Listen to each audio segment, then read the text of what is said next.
Clinton versus Trump. On this edition of the Newsmakers, we analyze the first debate of this year's U.S. presidential campaign and ask what impact it will have on the race to the White House. Also on today's program, it's been 9 months since China ended its one-child policy. What's the impact of the new rules? And in Picture This, immigration in London, almost 2,000 years ago. Why some ancient skeletons are shedding new light on Roman history.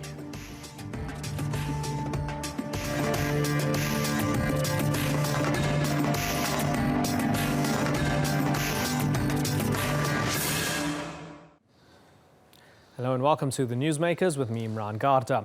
With 6 weeks to go until the U.S. presidential election, Donald Trump and Hillary Clinton have finally faced off against each other in the first of 3 televised debates.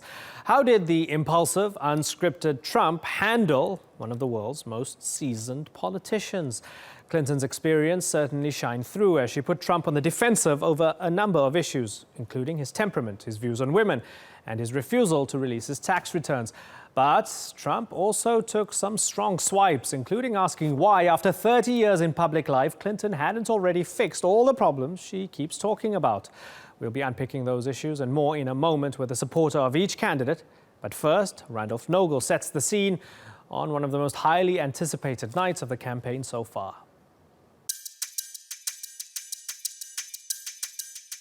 I agree. She's got experience, but it's bad experience. Well, Donald, I know you live in your own reality.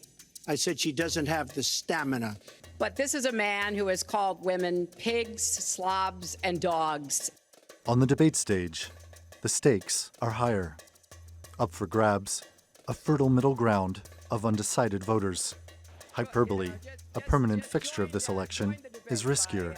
Saying more crazy things. With statements checked for fact in real time. For the average American, there's much to consider. The economy. Because politicians like Secretary Clinton won't allow them to bring the money back because the taxes are so onerous. Foreign policy. If terrorists ever get their hands on any nuclear material. And secrecy. Her 33,000 emails that have been deleted. As it must be something really important, even terrible, that he's trying to hide. And afterwards, the spin. And Hillary Clinton failed because she can't bring it home. I mean, she just can't bring it home. How each campaign claims victory by relating the candidate's performance to the expectations set upon them. But in the final analysis, how much do the debates impact the outcome?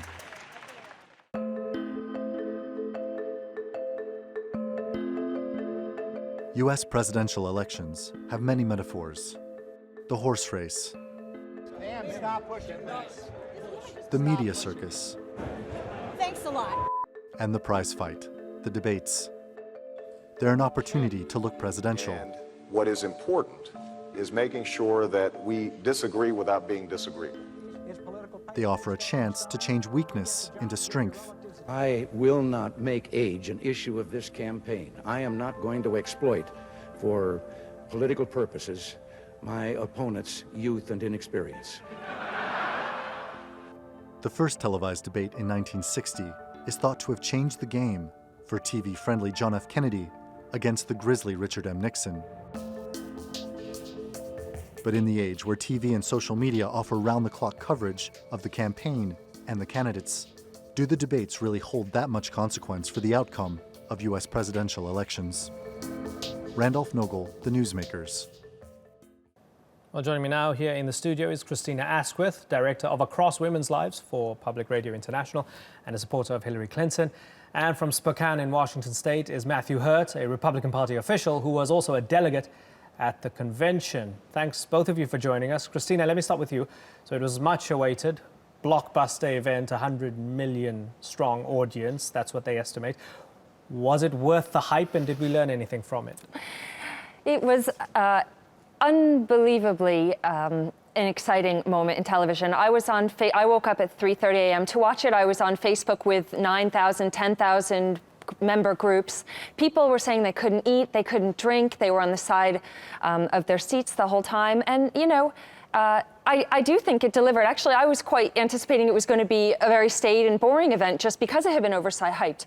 But, you know, I think Donald Trump really delivered as he always does in terms of just speaking off the cuff and saying surprising things, saying weird things, things that we didn't understand. And Hillary Clinton came across as polished, prepared, slow to get going, but then the debate really picked up towards the middle, and the end, I think, was really, you know, ended in her favor. Okay, so Matthew Hurt, Christina Asquith thinks it ended in Hillary Clinton's in her favor, and she was polished and prepared. What do you think? I certainly think it was Hillary's debate to lose. All of the press going into the debate was sort of negative for Ms. Clinton. And she did. She came out of the gate swinging. She had an exemplary debate performance, I personally think. I thought that Donald Trump started the debate measured. Thought we were going to see a toned-down Donald Trump, but toward the middle and into the end, certainly he became his excitable self, which I think resonates with a lot of the American public, folks in states like Pennsylvania, North Carolina, and Ohio, states that are going to make a difference this November. Okay, he questioned her stamina, and she had a fascinating response to that. Let's take a little listen. To be president of this country, you need tremendous stamina. The quote was, I just don't think she has a presidential look. Wait a minute, unless you asked me a question. Did you ask me a question? You have to be able to negotiate our trade deals. You have to be able to negotiate, that's right, with Japan, with Saudi Arabia. I mean, can you imagine we're defending Saudi Arabia, and with all of the money they have, we're defending them and they're not paying? All you have to do is speak to them. Wait, you have so many different things you have to be able to do, and I don't believe that Hillary has the stamina. Let's let her respond. As soon as he travels to 112 countries and negotiates a peace deal, a ceasefire, a release of dissidents, an opening of new opportunities in nations around the world, or even spends 11 hours testifying in front of a congressional committee, he can talk to me about stamina. Okay, Matthew, so I know you're not with her, but would you agree that with that response, she perhaps put him in his place? She was prepared, and it showed. In the last 2 weeks, Hillary has taken 5 to 7 days off the campaign trail, which is an indication, I think, to an extent of what Donald Trump said is the stamina. However, her response was showed that she was tested and ready, and then on her campaign side, she anticipated an attack like that. Christina, she was obviously expecting that. How do you think she responded to that? Actually, I'm surprised at Matt's comments because I thought she came out of the gate really slow, and I thought he did really terrific in the beginning. I mean, I would not say he was measured in the beginning. He interrupted her like 25 times in 25 minutes, and I thought he really knocked her off her game. She was defending herself by sending the audience to her website to look at her policies, calling for fact checkers to check him as though they were going to drop out in parachutes out of the sky and help her. You know, and I was, again, following on Facebook and listening, watching people saying, look, she's not doing great, this is not good. But, you know, in classic Donald Trump style, I think he tired. And I think that his defense wears on people after a little while. And so he started to come across as bullying, and she just kind of laid back and waited and then pounced towards the middle and just really nailed him with what she always does, is her mastery of the facts. Okay, let's take a listen to another little clip. This was her alleged flip-flopping on the issue of free trade agreements. This is a fascinating clip. Let's have a look. Your husband signed NAFTA, which was one of the worst things that ever happened to the manufacturing industry. That is your opinion. You go to New England, you go to Ohio, Pennsylvania, you go anywhere you want, Secretary Clinton, and you will see devastation where manufacturing is down 30, 40, sometimes 50%. NAFTA is the worst trade deal maybe ever signed anywhere, but certainly ever signed in this country. And now you want to approve Trans-Pacific Partnership. You were totally in favor of it. Then you heard what I was saying, how bad it is, and you said, I can't win that debate. But you know that if you did win, you would approve that, and that will be almost as bad as NAFTA. Nothing will ever top NAFTA. That is just not accurate. I was against it once it was finally negotiated and the terms were laid out. I wrote about that in... You called it the gold standard. Well, I hope... You called it the gold standard of trade deals. You said it's the finest deal you've ever seen. No. And then you heard what I said about it, and all of a sudden you were against it. Christina, he was on his game with that one because factually that was probably his strongest moment. He called her out, didn't he? Yeah, I thought he did, you know, and I'm not necessarily a supporter of Hillary as I'm a journalist, and I felt that that was where he really gained ground. You know, whenever she's such a policy wonk, and also she has a long track record to defend where he doesn't. So wherever he goes at her on something that she would like to spend a lot of time being nuanced about, you know, he ends up looking like he's clear and straightforward and honest, and she looks like she's waffling. So yeah, he had her there for sure, and I think she does have a lot to answer for in terms of defending jobs in America. Yeah, that's an interesting one because Matthew, both on the sort of on the right and on maybe on the far left, he would have gained some followers with that, wouldn't he? When you talk of free trade, where you have Clinton sort of dithering and flip-flopping and Trump being absolutely clear and saying, hey, you said that and now you're saying this. Was that his strongest moment? You know, I think we have, as Franklin Roosevelt sort of nodded to in the 1930s and 40s, we have a voter bloc called the Forgotten Man. They are traditionally white working class, Democrat, blue-collar types in Appalachia and Pennsylvania, in parts of Ohio, North Carolina, through this part of the country, or that part of the country. And he certainly spoke to that. He certainly has attracted those kinds of disaffected voters who are traditionally Democrat in counties that went for Barack Obama by 2 or 3 points and that have traditionally given the nod to the Democrat candidate. He is gaining ground among those kinds of voters, absolutely. Christina, as we look ahead to October 9th in St. Louis, there was a lot of trepidation amongst the Clinton campaign, amongst her supporters, that here's a man who knows how to do television, knows how to do reality television. He can play a crowd, he can play an audience, he can play this like an instrument. And you have Clinton, who at times is sometimes a bit distant and a bit too wonkish. After last night, do you think those fears would be strengthened or go away? I thought that's where the brilliance of her attack came in. She really dismantled the narrative that he's built around himself. He's a self-made billionaire. He's a strong man who will defend the country. She went right after him on those points. And he walked right into it. I couldn't believe the things that came out of his mouth. He admitted that he was proud that he doesn't pay federal income tax.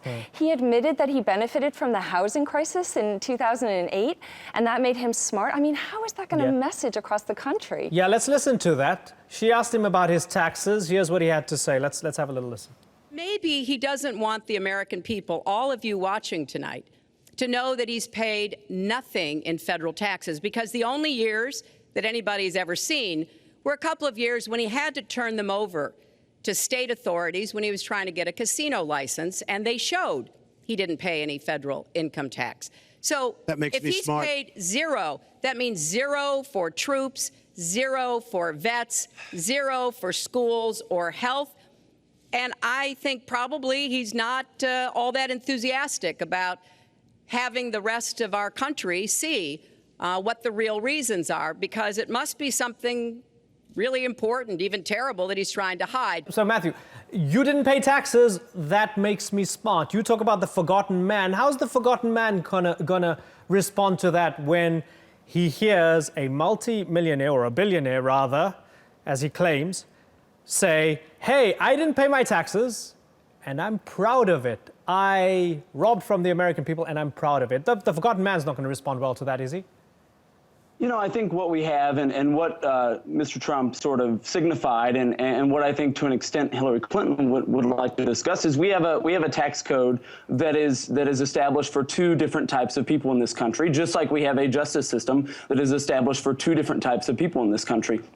Eliminate loopholes, bring down the tax code across the board. When people like Warren Buffett pay less in taxes, it's because they use the tax code to their advantage, because they have the money to go and lobby on behalf of their wealth. And so what we see is a system that is unfair to workers and is fair to people who have the money and the resources to go lobby on their own behalf in Washington.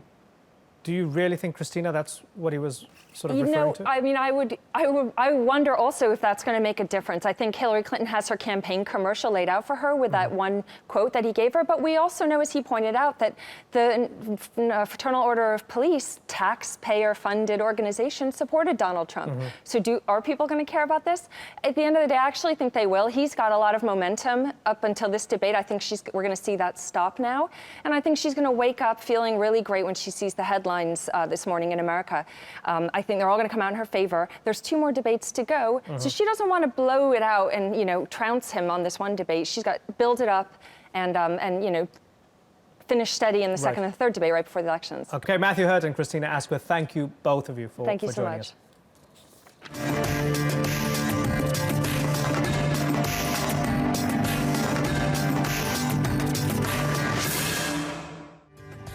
Still to come on the Newsmakers, reversing decades of social policy, why some Chinese officials are trying to encourage people to have more children. And in Picture This, why cosmopolitan London is nothing new. At the beginning of this year, the Chinese government overturned decades of social policy by abolishing the one-child rule. So, how's it working out? Natalie Pahernan takes a look.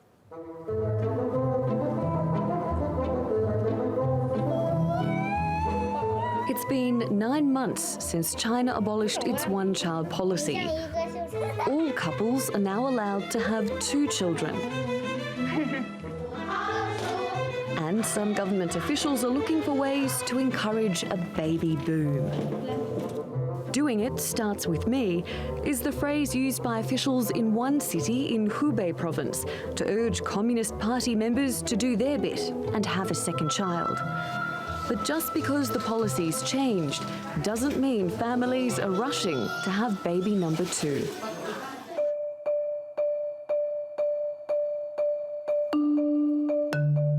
China is home to more than 1.3 billion people, but its size can't mask a very real problem. China's population is aging. There are 222 million people aged 60 years or older. And the number of people of working age is shrinking. The government's steps to loosen the one-child policy in 2015 didn't bring the expected outcome. Officials predicted 18 million births, but there were only 16.55 million. Now, there are no legal barriers for couples to have 2 children, but there are social pressures. Rising costs for housing and education, increasing women's participation in the workforce, and the middle-class desire to raise a perfect little emperor or empress are all contributing factors. For an entire generation, 1 child has been the benchmark. The problems of an aging population are not unique to China. But what is distinctly Chinese is that 3 decades of political policy has heavily influenced personal choice.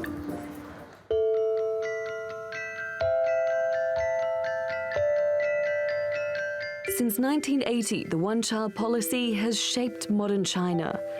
By some estimates, 400 million fewer babies were born during the policy's lifetime. There were exceptions to the rules, so some couples could have 2 children. But the policy also led to forced abortions and sterilizations. And fetal sex selection has left China with more men than women. The policy has created the 4-2-1 generation, and with it, a lot of pressure. Once the children grow up, they're responsible for taking care of their elders. And it's the one-child generation which will decide whether to have 2 babies, one for the family and one for the nation. Natalie Pahernan, The Newsmakers. Well, joining me now from Washington, D.C. is Mai Fong, journalist and author of One Child, the story of China's most radical experiment. Thanks so much for joining us. You've argued that the one-child policy caused damage and trauma to many Chinese. Tell me why. Well, Imran, one of the reasons is because it's created this very imbalanced population in China, which is one of the problems that it faces now. So you have too many men and too many old people. That's basically, in a nutshell. 1 in 4 Chinese will be over the age of 60 by 2050. And so that creates a huge difference in the dependency ratio. Right now, you have about 5 working adults to support 1 retiree in China. And in about 20 years, that's going to change to 1.5 adults to 1 retiree. That's really a lot to put on the shoulders of young people. And the other issue, of course, is you have too many men. Because of the tight strictures in the policy and because China has historically been a very male-centric culture, many people chose to have that one child be a son. So now you have a problem with over 60 million sort of missing women, women who were never born, who were given away, who were killed at birth. So where are you going to make all these new babies for tomorrow when you're missing the mothers of today? Yeah, interesting. Now, so looking at it from the government's perspective, they would argue, okay, so for 3 decades or so, we needed this to curb overpopulation and grow our economy, and we prevented 300 to 400 million births. Now the conditions are different, and we don't want to slip into the problems that Japan and other countries have. Therefore, we've relaxed it, and the conditions are ripe for us to now relax it. Tell me what's the problem with that perspective? Well, the problem with that perspective is many people argue that China was already in a state where they could have reduced population without such harsh measures as the one-child policy. If, you know, Japan, South Korea, all these other places, their populations also dropped, and they never needed to do anything as severe as the one-child policy. So China did, and so now it's facing the same problems as Japan and so forth, but they have much less, at a much faster rate. So China, as a per capita GDP, is only 1/9 of the U.S., for example, 1/7 of South Korea's. So it's basically got a first world problem without having arrived at first world status yet. So the one-child policy basically accelerated something that and made it arrive at a place much faster than it should have before it's fully prepared to face it, before it has the resources that some place like Japan has. From all your research, do you believe that the state committed grave human rights abuses in enforcing this policy? I don't think anybody is able to really argue right now that there weren't severe, kind of measures taken. Forced abortions, there have been quite a few very clearly established cases where it was very clear that this happened. And I did talk to many family planning officials who've basically told me that this was all sanctioned. There was a case as late as 2012 of a woman who was 7 months pregnant and taken away for a forced abortion. And what many people don't know is that none of these family planning officials who were involved in doing that were ever taken to criminal courts for this. Nobody was ever really punished for it. The only woman who was punished was the woman. Yeah, so they did this massive social engineering on a mass scale, very Marxist, very Maoist, tremendous scale of social engineering. Now they're altering it a little bit, and 9 months on, what does the evidence suggest? 9 months on, now that they've relaxed it a little bit, is it turning out okay? Well, the problem is, human fertility is not a dial that you can switch on and switch off so easily. So this was a problem they have. Now they are in a situation where they've gone from one-child policy to have one more child policy because they really do need workers to replenish the economy. But they are faced with a problem where they have over 30 years worth of propaganda that has shaped this society. So they can't switch and tell everybody, oh, no, the one-child family was the ideal to, no, you must have one child. A lot of this is stuck, so a lot of people actually do prefer to have just one child. They've been told that that's the best, that's the way. You can't just suddenly do a sudden switch. The second reason is it costs a lot of money to support the family structure so that people actually want to have more child. A lot of people say they can't afford it. China is no longer a communist country where education is free, for example. It's really quite expensive. So that's really hard. And the third reason is they're missing women. So how are you going to have more families when you have such an imbalance in the structure? You need mothers, and you've got a few more less mothers than you used to. Yeah, very finally, I just wonder what sort of reaction have you received from within China? I don't expect that more than 1 billion people would read the book in English, but any interesting reaction that you've received? Well, I think one of the interesting reactions I have is a lot of the people who've been able to read my book, and so far it's only been out in English, are of course educated children who are the beneficiaries of the one-child policy. So a lot of them will come to me in my talks in U.S. and colleges, say, for example, and say, you know what, I wouldn't be here if not for the one-child policy. And I do agree, that's quite possible. We have received over a third of, international students from China who are mostly beneficiaries of the one-child policy. But of course, I'm not going to get the farmers who don't have a chance to get a bride to come up to me in England or the U.S. and say, I'm here too. I'm not going to get the mothers who are mostly peasant women who are forced to take away for forced abortions, who will come up to me and tell me that. They're not going to be around in a U.S. university or a book talk in New York to be able to make those things. So I feel like I have to be saying their stories for their behalf. Mai Fong, the author of One Child, the story of China's most radical experiment. Great to talk to you. Thank you very much. In today's Picture This, we're going to London, one of the world's most diverse and cosmopolitan cities. And a new discovery by archaeologists suggests this reputation goes back much further than previously thought. Let's take a look.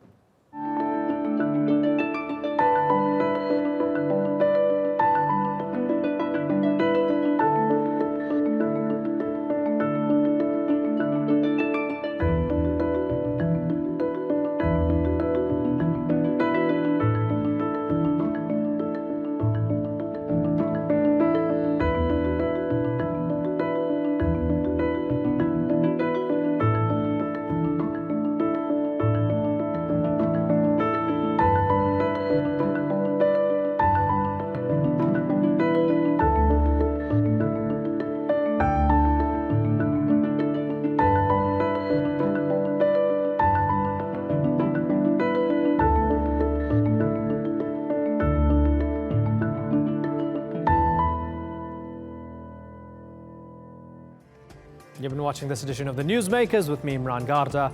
Thank you for watching. See you tomorrow. Bye-bye.